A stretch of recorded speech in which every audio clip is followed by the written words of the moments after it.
अस्सलामुअलैकुम जी। तो आज हम बनाएंगे रबड़ी दूध, थोड़ा मेरे तरीके से तो बनाएंगे, तो इंशाल्लाह आप एंजॉय करेंगे। मैंने ली है यहाँ 1 कप चीनी, जो हमारा चाय का कप होता है, और अब इसको हम करेंगे मेल्ट बिना हिलाए। तो आप देख सकते हैं हमारी चीनी अब कैरमलाइज़ होना शुरू हो गई है। तो अभी हम इसको हिलाएंगे नहीं, इसको हम होने देंगे बहुत अच्छे से कैरमलाइज़।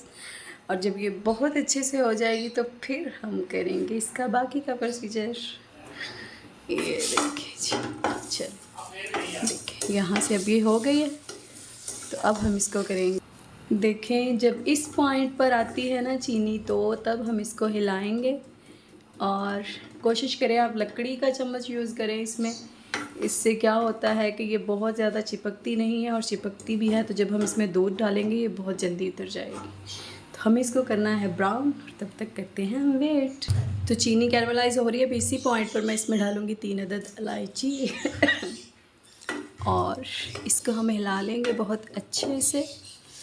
अच्छा, ये मैं थोड़ा अपने स्टाइल में बना रही हूँ, जिसमें मैं दूध की मलाई का यूज़ करूँगी और दूध का यूज़ करूँगी, और कस्टर्ड बिल्कुल 1 चम्मच में इसमें यूज़ करूँगी। आपको मैं सारी रेसिपी डिटेल के साथ बताऊँगी। ये इतना मज़े का बनेगा कि आपका दिल खुश हो जाएगा इसको पीकर भी, और इंशाल्लाह ये बहुत बहुत बहुत मज़े की बनने वाली रेसिपी है। तो यहाँ आप देख सकते हैं हमारी चीनी माशाल्लाह से बहुत अच्छे से कैरमलाइज़ हो चुकी है।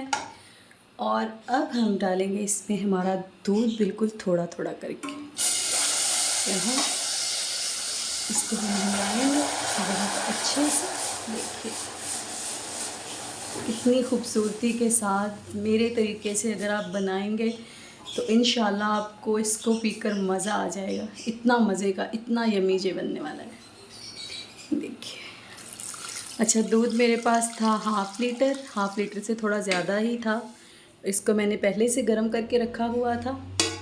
आप इसको पहले से गर्म करके रखें तो इससे ज़्यादा इफ़ेक्ट आएगा, अच्छा आएगा। और अब जी जैसे ही हमारे दूध को एक और बॉयल आएगा तो ये सारी चीनी इसमें बिल्कुल डिसॉल्व हो जाएगी। तो देखिए यहाँ हमारा दूध बहुत अच्छे से रेडी हो रहा है। अब हम इसमें डालेंगे हमने जो बनाया है कस्टर्ड, वो। अगर आपको लगे कि आपने इसको बहुत ज़्यादा थिक रखना है तो आप ज़्यादा डाल लीजिए। अगर आपको लगे कि आपने इसको बहुत लाइट सा रखना है तो आप थोड़ा कम डाल लीजिए।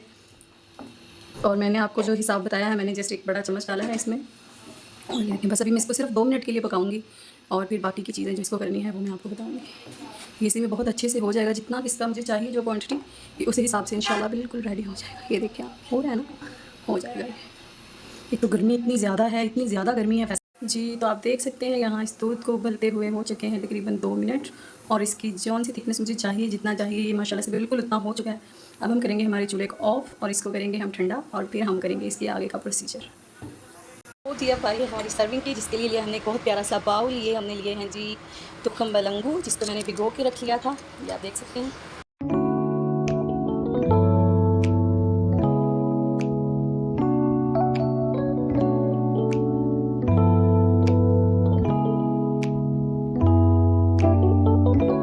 बहुत सारे लोग डालते हैं इसमें बर्फ़, लेकिन मैंने इसको रखा है अपनी फ्रिज में चिल होने के लिए। जब ये बहुत अच्छे से ठंडा हो जाएगा तब हम इसको करेंगे सर्व और आपको दिखाएंगे। आप भी हमारे साथ मज़े से एंजॉय कीजिएगा।